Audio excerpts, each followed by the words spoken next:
Hello friends, welcome to રસીકી રાની. આજે આપણે બનાવીશું રેસ્ટોરન્ટ જેવું દાલ ફ્રાય અને જીરા રાઈસ. જો તમે રોજ રોજના દાલ ભાતથી બોર થઈ ગયા હો અને તમે કંઈક નવું બનાવવા માંગતા હો તો આ રીતે દાલ ફ્રાય અને જીરા રાઈસ જરૂરથી બનાવજો.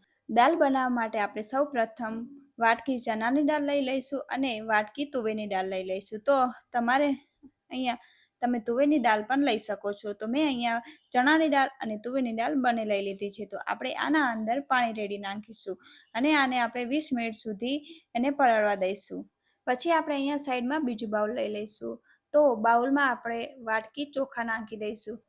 ચોખા નાખીને આપણે એને એકદમ સરસ પાણી વડે ધોઈ નાખીશું. તો અહીંયા મેં ચોખાને એકદમ સરસ પાણી વડે ધોઈ નાખ્યા છે અને એને આપણે 20 મિનિટ સુધી પડ્યા રાખીશું, એટલે એકદમ સરસ થઈ જશે.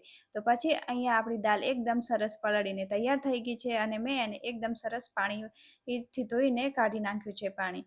તો આપણે કુકર લઈ લઈશું. કુકરના અંદર આપણે દાળ નાખી દઈશું. આ બધી જ દાળ આપણે કુકરના અંદર નાખી દેવાની છે. તો પછી આના અંદર આપણે 2 થી 3 ગ્લાસ જેટલું પાણી રેડીશું. પછી આપણે થોડી હળદર અને સ્વાદ પ્રમાણે મીઠું નાખીશું. પછી આપણે આને 2 થી 3 વિસલ આવવા દઈશું. તો મેં અહીંયા એક વાસણમાં 3-4 કપ ગરમ પાણી મૂકી દીધું છે. આના અંદર સ્વાદ પ્રમાણે મીઠું, તેલ નાખી દીધું છે, જેથી આપણા ભાત એકદમ છૂટા છૂટા બનશે. તો ભાતને મેં અહીંયા એકદમ સરસ ધોઈને લઈ લીધા છે અને એને આપણે ગરમ પાણીમાં એકદમ સરસ નાખી દઈશું અને આને આપણે 7 થી 8 મિનિટ સુધી રવા દઈશું.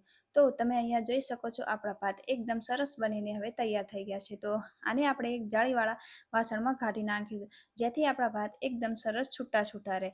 તો મેં અહીંયા બધા જ ભાત જાળીવાળા વાસણમાં કાઢી દીધા છે અને પછી આપણે આને એકદમ થોડીક વાર માટે ઠરવા દઈશું. તો જેથી એ એકદમ આપણા સરસ છૂટા છૂટા ભાત બનીને તૈયાર થઈ જશે. તો એટલી વારમાં આપણી દાળ એકદમ બફાઈને તૈયાર થઈ ગઈ હશે. તો ચલો આપણે ચેક કરીએ.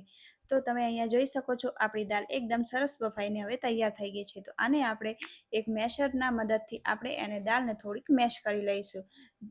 પછી આપણે આના અંદર જરૂર મુજબ આપણે પાણી રેડી નાખીશું અને એને એકદમ સારી રીતે મિક્સ કરી નાખીશું. તો હવે આપણી દાળ એકદમ સરસ મિક્સ થઈ ગઈ છે. તો આપણે એક કઢાઈ લઈ લઈશું. કઢાઈના અંદર આપણે 3 ટીપરી જેટલું તેલ નાખી દઈશું. પછી એના અંદર જીરું અને રાઈ નાખી દઈશું. તો આપણો એકદમ સરસ વઘાર થઈ જાય એના પછી આપણે થોડીક હિંગ નાખીશું અને જે અહીંયા મેં ટામેટાં અને ડુંગળીને કટર કરીને રાખ્યા હતા એ એના અંદર નાખી દઈશું. તો આને આપણે એકદમ સરસ મિક્સ કરીને લઈ લઈશું. પછી આપણે એના અંદર મસાલા નાખીશું. સ્વાદ પ્રમાણે મીઠું, 2 ચમચી મરચાં, હળદર, ધાણા જીરું પાવડર અને અહીંયા મેં ગરમ મસાલો નાખ્યો છે. આ બધી જ વસ્તુને આપણે એકદમ સરસ મિક્સ કરી નાખીશું અને આને આપણે 4 થી 5 મિનિટ સુધી ચડવા દઈશું. તો આપણું આ એકદમ ગ્રેવી તૈયાર થઈ ગઈ છે. તો હવે આપણે એના અંદર દાળ નાખી દઈશું. તો આપણે બધી દાળ એના અંદર નાખી દીધી છે અને એને આપણે એકદમ સરસ મિક્સ કરી લઈશું.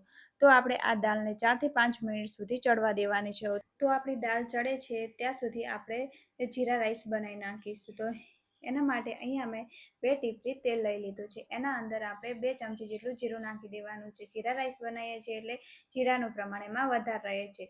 તો પછી આપણે એના અંદર બધા જ ભાત નાખી દઈશું અને એને આપણે એકદમ સરસ હળવા હાથે મિક્સ કરી નાખીશું.